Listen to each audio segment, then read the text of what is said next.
Swarnandhra vision 2047 సాధకులు నవ్యాంధ్రప్రదేశ్ ముఖ్యమంత్రి నారా చంద్రబాబు నాయుడు 75వ జన్మదినాన్ని పురస్కరించుకొని మీ ఆరోగ్యం మా బాధ్యత అనే నినాదంతో కోనసీమ జిల్లాలో మెగా వైద్య శిబిరాన్ని నిర్వహిస్తున్నారు.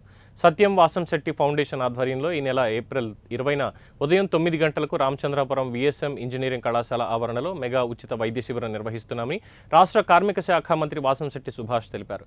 ఈ ఉచిత వైద్య శిబిరంలో ప్రముఖ కార్పొరేట్ ఆసుపత్రులైన Apollo, Medicover, Medway, Sanjeevani, Agarwal కంటి ఆసుపత్రి తదితర ఆసుపత్రుల నుంచి వైద్యులు పాల్గొని ఉచిత వైద్య సేవలు అందిస్తారని తెలిపారు.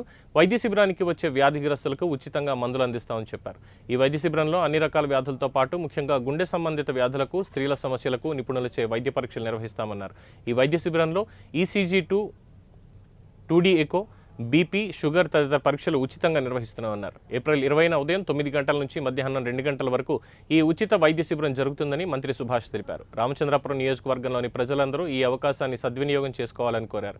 నవ్యాంధ్రప్రదేశ్కు ప్రపంచ స్థాయి రాజధాని నిర్మిస్తున్న రాష్ట్ర ముఖ్యమంత్రి నారా చంద్రబాబు నాయుడు జన్మదినోత్సవం సందర్భంగా పలు సేవా కార్యక్రమాలు నిర్వహిస్తున్నట్టు మంత్రి సుభాష్ ఈ సందర్భంగా తెలిపారు.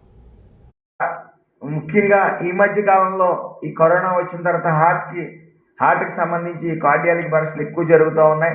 దానికి సంబంధించిన టెస్టులు కూడా అక్కడ నిర్వహించబడతా ఉన్నాయి. ముఖ్యంగా మహిళలు కూడా అక్కడికి రావాల్సిందిగా కోరుతా ఉన్నాను. మరి విఎస్ఎం కాలేజీ వద్దకు 20వ తారీఖున ఉదయం 9 గంటలకి హాజరవలసిందిగా అందరికీ నా మనవి.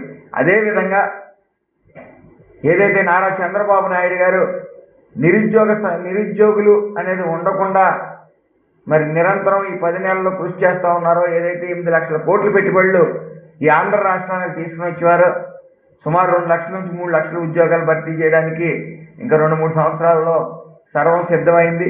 అదేవిధంగా ఇటు పరిశ్రమలను కూడా ప్రోత్సహిస్తూ సూక్ష్మ, చిన్న, పెద్ద పరిశ్రమలను కూడా స్పీడ్ ఆఫ్ డూయింగ్ బిజినెస్ పేరుతో లైసెన్స్లన్నీ కూడా అధికారంలో ఉన్నప్పుడు రైతు